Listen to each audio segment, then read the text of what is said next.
Moteur? Bon, tout est prêt? Parfait.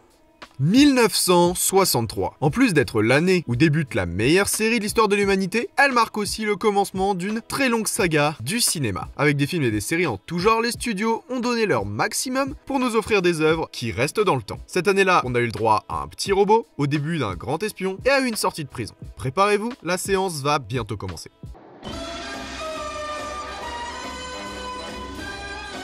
Pour commencer, revenons sur notre repère chronologique, qui se trouve en l'an 10 avant les Feux de l'amour. Alors qu'en France, la seconde chaîne de télévision se préparait à voir le jour, à l'international, on commençait la diffusion de Au-delà du réel, avec son générique bien flippant. Ce n'est pas une défaillance de votre téléviseur, n'essayez donc pas de régler l'image.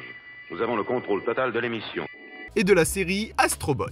There you go, Astro Boy, on your flight into space. Mais aujourd'hui, il est temps, sur cette chaîne, que je prononce une phrase que mon entourage a entendue bien trop souvent. Alors, vous connaissez Doctor Who ?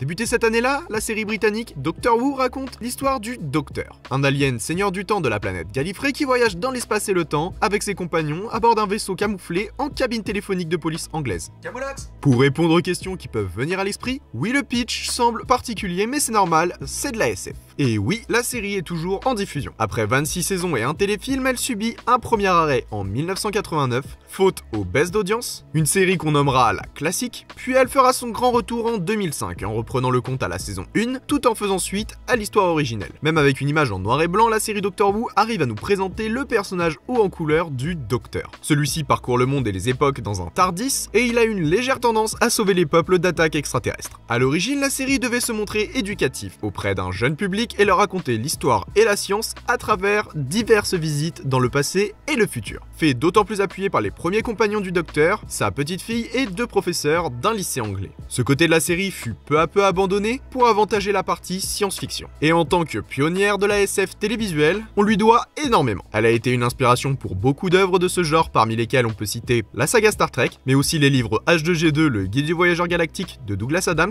ou encore Stargate. On trouve même des similitudes intéressantes entre Doctor Who et la série Buffy contre les vampires. Et je parle même pas de Retour vers le futur. Avec un humour britannique bien marqué et des ennemis kitsch au possible, la série fait rêver le spectateur en lui faisant découvrir des mondes extraordinaires par leur diversité. Le programme doit sa longévité à ce qui, au premier abord, semble être une pirouette scénaristique et qui s'est révélé une idée brillante. En effet, en 1966, l'acteur interprétant le rôle principal fait part de son souhait de quitter le personnage qu'il campe depuis seulement 3 ans, alors même que le programme bat des records d'audience. C'est alors qu'est mis en place le pouvoir de régénération du Docteur, permettant à la série de continuer tout en changeant de Docteur autant de fois que nécessaire. À ce jour, on compte 13 interprètes du personnage, dont un 14e joué par John Hurt, dans le film célébrant les 50 ans de la série. Malgré le temps qui passe, la série de science-fiction a su se renouveler et s'adapter aux époques en abordant différents sujets de société à travers des moments historiques bien connus. Aussi, un message anti-racisme peut être explicite dans un épisode avec Rosa Parks ou dans une réplique faite par un alien dans une autre. Chez nous, la série semble moins connue. Pourtant, elle possède tout de même une grande communauté de fans, et dans son pays d'origine, Doctor Who est devenu un monument télévisuel et un symbole au même titre que le thé et la reine. Évidemment, elle a eu le droit à son lot de parodies. On peut citer des émissions comme Saturday Night Live ou Robot Chicken, qui se sont fait une joie de détourner la série.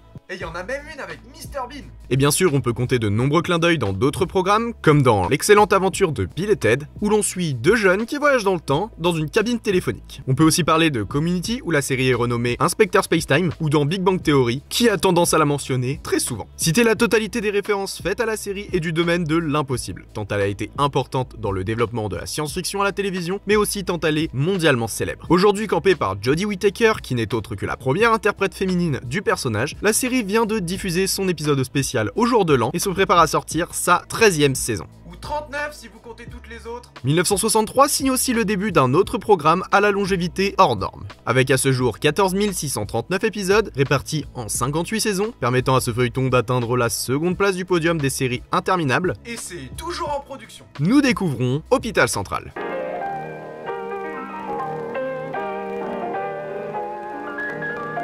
Et en France, on commençait la diffusion du Manège Enchanté.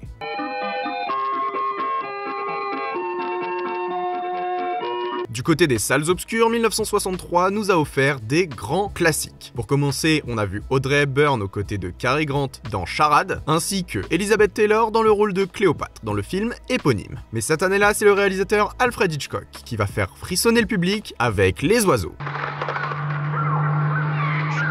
Ici, on nous raconte l'histoire de Mélanie Daniels, qui après avoir rencontré un jeune homme chez un oiseleur, se rend compte que des phénomènes étranges se produisent à cause du comportement des oiseaux. Saleté de piaf! Ce film est de nos jours un grand classique du cinéma horrifique d'Alfred Hitchcock. Bien avant les slashers en tout genre, il a fait hurler de terreur dans les salles de cinéma avec une adaptation d'une nouvelle de Daphné Maurier, une autrice qui a inspiré le réalisateur pour plusieurs films comme Rebecca, par exemple. Alors il est évident qu'encore une fois, le maître de l'horreur, qui est Alfred Hitchcock, vient nous donner une véritable leçon de cinéma. Et comme un grand nombre de ses films, il a marqué Hollywood. Avec une mise en scène novatrice et une ambiance oppressante, le film effraie le monde sans avoir un scénario très complexe. Tous ces éléments vont impacter le monde du film catastrophe et les cinéastes du monde entier, à commencer par Steven Spielberg.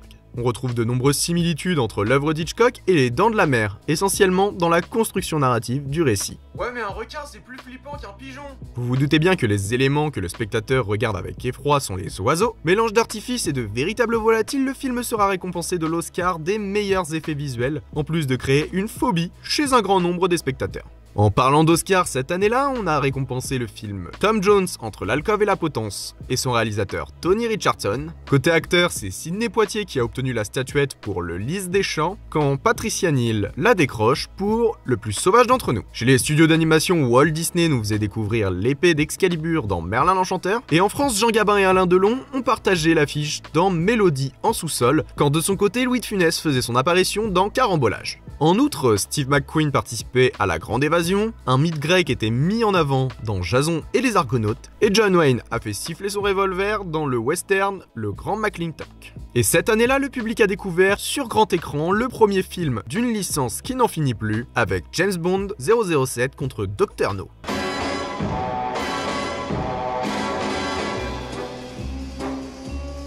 Le film raconte l'histoire de l'agent spécial 007, envoyé par les services secrets britanniques pour enquêter sur de mystérieuses disparitions en Jamaïque. J'ai vraiment besoin de raconter de quoi parle ce film? C'est un James Bond quoi! James Bond est probablement l'agent secret le moins secret du monde, puisqu'il se classe 3e sur la liste des 100 héros du cinéma. Avec ce film et avec tous ceux qui ont suivi, James Bond vient révolutionner le cinéma de l'espionnage. Avec un personnage énigmatique, mystérieux, très intelligent et toujours propre sur lui, il va intriguer le spectateur avec ses gadgets fantasy. Interprété par Sean Connery dans celui-ci, le légendaire 007 évoluera au fil du temps pour prendre plusieurs visages, comme celui de Roger Moore, Pierce Brosnan ou plus récemment Daniel Craig. Il ne faut pas oublier le nombre de femmes qu'il rencontre dans ses aventures. Contre Dr. No, on découvre Ursula Andress qui décroche d'ailleurs un Golden Globe, mais on se souvient de beaucoup d'autres, comme Sophie Marceau ou Eva Green. L'agent 007 a tellement marqué le monde qu'il a eu le droit à de nombreuses reprises parodiques tout autour du globe, à commencer par le célèbre Austin Power avec Mac Myers ou Johnny English avec Rowan Atkinson. Mais aussi en France, dans Double Zéro avec Eric Ramsey, et bien sûr, il aidera à la réalisation de OSS 117. Et plus sérieusement, le principe du film d'espionnage a été réinventé par la saga 007 et on découvre certains de ses codes dans les œuvres plus actuelles, au cinéma dans Mission Impossible ou dans le domaine du jeu vidéo, comme dans Splinter Cell. En résumé, James Bond, c'est un thème musical reconnaissable entre 1000, 25 films impactants, 34 romans et nouvelles, des Aston Martin bien sympas, une multitude de films parodiques et une sacrée grosse tête dans certains de ses jeux vidéo. L'espion qui devrait reprendre du service très prochainement dans le film prévu pour l'année dernière, Mourir peut attendre. Et pour vous, c'est lequel le meilleur des 25 films? Dites-moi en commentaire si vous trouvez qu'il y en a trop. Pensez à vous abonner et dites-moi de quelle année je pourrais vous parler dans une prochaine vidéo. On n'oublie surtout pas le pouce bleu, ça fait toujours plaisir. Et voilà, c'est déjà la fin de la séance. J'espère que cette projection vous aura plu. Je vous invite à bien vouloir relever vos sièges et ramasser vos paquets de popcorn. Je vous dis à la prochaine pour la découverte d'une nouvelle année avec le projectionniste. Et cette semaine, je laisse le mot de la fin à un fou dans sa boîte. Pour faire court, fuyez.